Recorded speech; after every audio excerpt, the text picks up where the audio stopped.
ಬಂಗಾರದ ರೇಟು ಸಿಕ್ಕಾಬಟ್ಟೆ ಜಾಸ್ತಿ ಆಗ್ಬಿಟ್ಟಿದೆ. ಅಯ್ಯೋ ನಮ್ಮಂತರು ನಿಮ್ಮಂತರು ಬಂಗಾರ ತಗೊಳಕ್ಕಾಗುತ್ತೇನ್ರಿ, ಆಲ್ರೆಡಿ ಜಾಸ್ತಿ ಆಗಿದೆ ಅಂತ ಮಾತಾಡ್ತಿದ್ದವರಿಗೆ ಇದು ಇನ್ನೂ ಎದೆ ಬಡಿತ ಹೆಚ್ಚು ಮಾಡೋ ಸ್ಟೋರಿನೇ. ಚಿನ್ನದ ಬೆಲೆಯಲ್ಲಿ ಭರ್ಜರಿ ಜಿಗಿತ ಆಗ್ಬಿಟ್ಟಿದೆ. ರಾಷ್ಟ್ರ ರಾಜಧಾನಿಯ ಶನಿವಾರಪೇಟೆಯಲ್ಲಿ ಶುಕ್ರವಾರ ಚಿನ್ನದ ಬೆಲೆಯಲ್ಲಿ ಭಾರಿ ಏರಿಕೆ ಕಂಡು ಬಂದಿದೆ.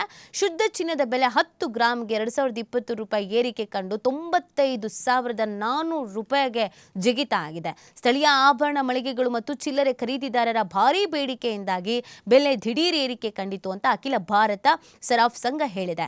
ಅಮೆರಿಕ ಚೀನಾ ಸುಂಕ ಸಮರ ತೀವ್ರಗೊಂಡಿರುವಂತಹ ಹಿನ್ನೆಲೆಯಲ್ಲಿ ಅತ್ಯಂತ ಸುರಕ್ಷಿತ ಹೂಡಿಕೆ ಅಂದರೆ ಚಿನ್ನ ಎಂಬ ಭಾವನೆ ಆಳವಾಗಿ ಬೇರೂರಿದೆ. ಹೀಗಾಗಿ ಬಂಗಾರದ ಬೆಲೆ ಇರೋಕೆ ಈ ಕಾರಣ ಆಗ್ತಾ ಇರೋದು.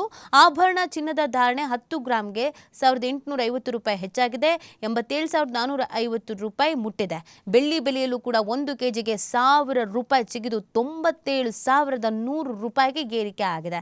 ಬೆಂಗಳೂರಿನಲ್ಲೂ ಕೂಡ ಧಾರಣೆ ಏರಿಕೆ ಆಗಿರೋದು. ಬೆಂಗಳೂರಿನಲ್ಲಿ 24 ಕ್ಯಾರೆಟ್ ಬಂಗಾರವು 10 ಗ್ರಾಮ್ಗೆ ಶುಕ್ರವಾರ 2,020 ರೂಪಾಯಿ ಜಂಪ್ ಆಗಿದೆ. ಅಲ್ಲಿಗೆ 95,400 ರೂಪಾಯಿಗೆ ತಲುಪಿದೆ. ಅಲ್ಲಿಗೆ ನಾವು ನೀವು ಬಂಗಾರ ತಗೊಂಡು ಬಂಗಾರ ಹಾಕ್ಕೊಂಡು ಹೋದಂಗೆನೆ.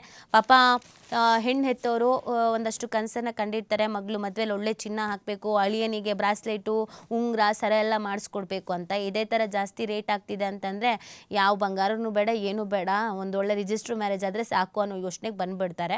ಸೊ ಇದು ಮತ್ತಷ್ಟು ಜಾಸ್ತಿ ಆಗತ್ತೆ ಅಂತ ಹೇಳಲಾಗ್ತಿದೆ. ಈ ಹಿಂದೆನೇ ವಾರ್ನ್ ಮಾಡಿದ್ರು, ಆ್ಯಕ್ಚುಲಿ ಜಾಸ್ತಿ ಆಗಬಹುದು ಅನ್ನೋದು, 1 ಲ್ಯಾಕಿಗೆ ರೀಚ್ ಆಗುತ್ತೆ ಅನ್ನೋದನ್ನು ಹೇಳಿದರು. ನೋಡ್ತಾ ಇದ್ರೆ ಅದೇ ಹಾದಿಯಲ್ಲಿರೋದ್ರಿಂದ ಮತ್ತಷ್ಟು ಜಾಸ್ತಿ